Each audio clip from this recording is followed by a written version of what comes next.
terlihat sekali kemungkinan ini adalah fragmen yang belum jadi atau semacam fragmen arca raksasa ya. Nah di sini coba kita kemudian, nah ini jalannya ini becek, di situ juga ada beberapa batu yang misterius ya. Dan coba kita kembali lagi. Cuman kita lewat sini, juga ada beberapa yang menarik dan juga sesuatu yang optimis ya. Nah di sini, nah ini ada sesuatu yang sangat menarik dan sangat besar sekali. Kemudian ini adalah kakinya, dan ini adalah gelang atau binggel, gelang kakinya ya. Guys, jangan lupa like, subscribe, dan komen ya.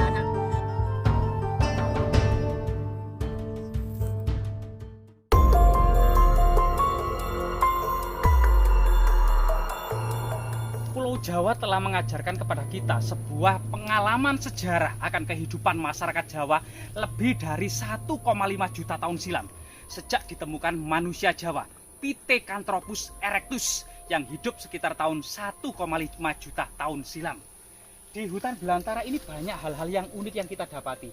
Ada pohon yang akarnya itu keluar dari batangnya ya. Ini kemungkinan akar atau duri. Kita juga sulit untuk membuktikan.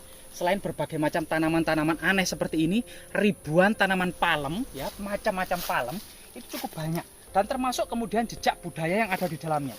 Misalnya di bawah tanaman palem ini kemungkinan ada semacam sesuatu yang tersembunyi di bawahnya. Kemungkinan ini jejak semacam tinggalan budaya pada masa peradaban Hindu-Buddha yang unfinished ya. Lah, di sini juga ada. Coba kita lihat. Nah, rahayu Mbak, rahayu. Nah, di sini juga ada semacam struktur batu alam. Ya. Nah, di sini ada semacam struktur batu alam yang dimungkinkan di sini dahulunya ada semacam jejak peradaban.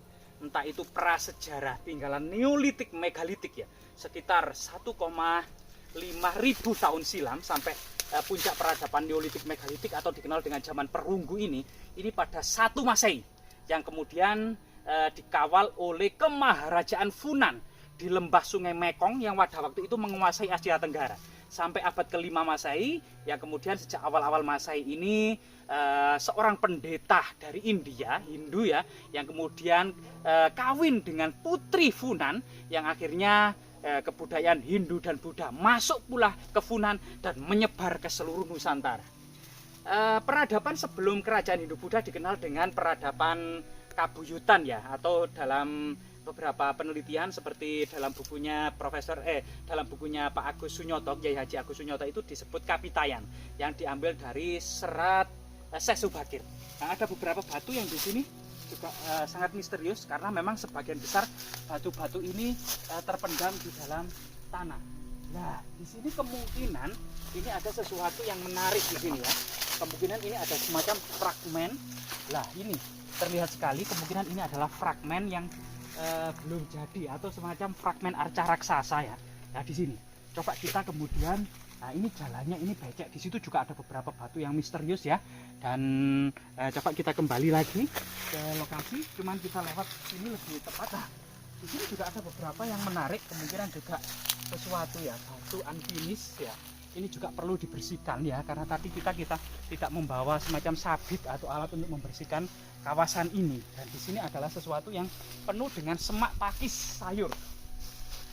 Ada beberapa hal seperti ini juga kita harus waspadai. Kemungkinan ada ular yang lagi melingkar di tanah dan semak belukar ya. Ada banyak tanaman durian di sini dan memang kemungkinan ini kebun warga kemungkinan ya. Karena ada banyak tanaman durian juga. Nah, ini ada hal-hal yang kemungkinan ini adalah jejak pahatan. Karena memang sejak masa Singosari itu batu-batu raksasa itu banyak sekali dipahat, termasuk kemudian kebanggaannya Pasa Singosari itu ya adalah arca Dwarapala Singosari yang sangat besar sekali yang ada di Singosari. Begitu juga arca Ganesha Boro ya. Ganesha Boro itu juga arca semacam arca Ganesha raksasa, di mana kemudian nilai-nilai tantra, nilai-nilai tantrisme ya itu sangat nampak sekali karena usaha keras raja-raja Singosari dalam menyatukan Nusantara ya, sampai disimbolkan bahwasanya arca-arca raksasa ini duduk di atas tengkorak-tengkorak para raja taklukan. Nah, disinilah kemudian di sini. Di sini.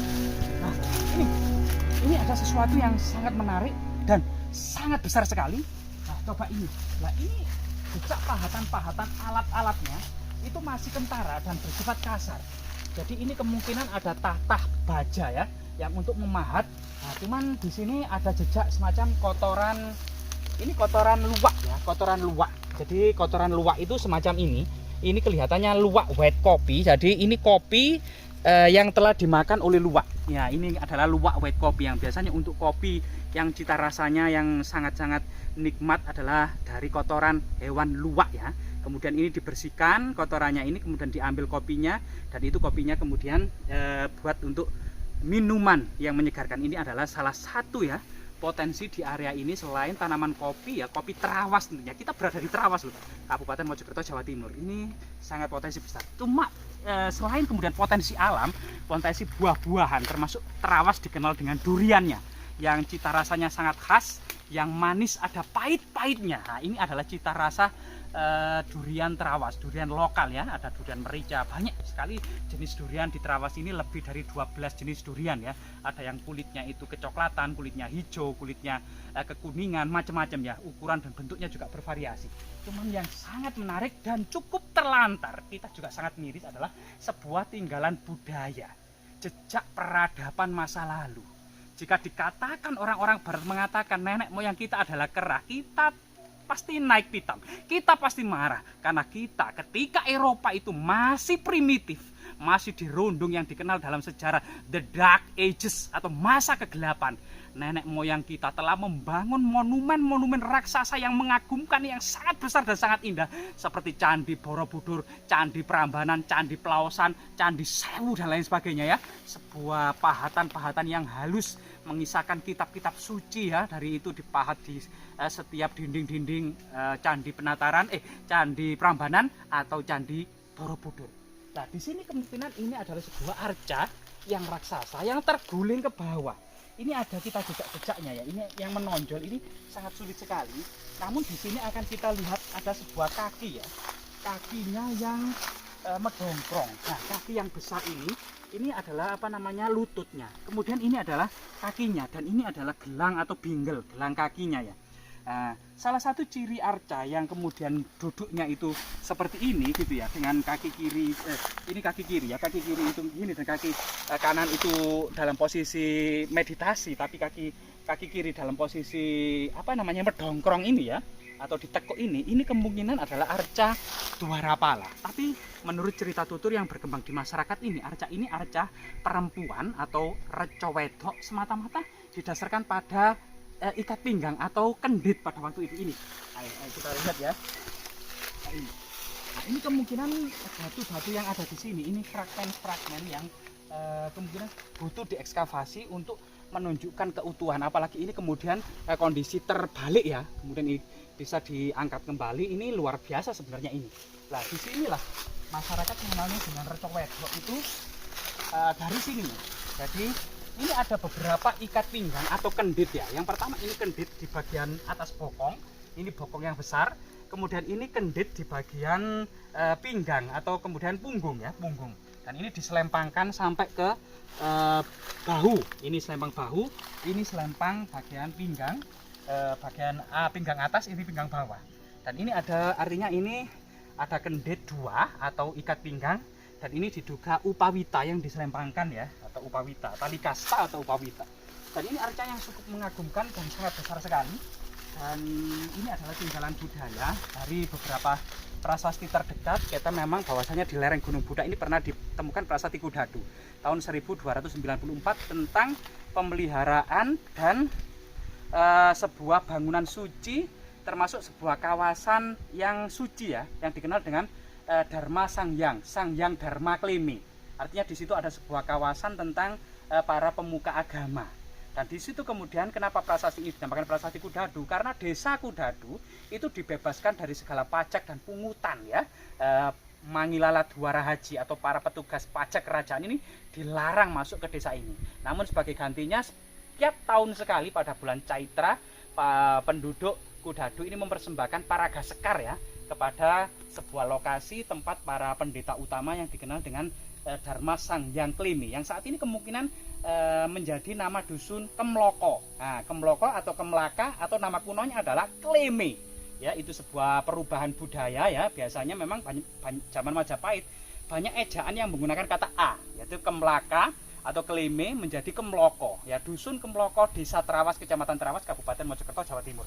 Hal ini sangat-sangat besar dan ini monumen yang sangat besar sekali, sehingga kalau ini kecil pasti ini sudah raib ya, entah itu zaman Belanda dibawa ke Belanda di Eropa atau dijual oleh orang-orang atau oknum-oknum yang tidak bertanggung jawab. Namun karena ini sangat raksasa, yang konon katanya alat berat pun sulit untuk membalikkan dan mendirikan arca raksasa ini. Semoga hal-hal seperti ini ya bermanfaat dan bisa kemudian menjadi saksi sejarah akan kebesaran dan kejayaan kerajaan-kerajaan masa lalu, dan yang terutama adalah persatuan Nusantara ya, itu merupakan mahkota masyarakat Nusantara. Jasmira ya, jangan sekali-kali melupakan sejarah.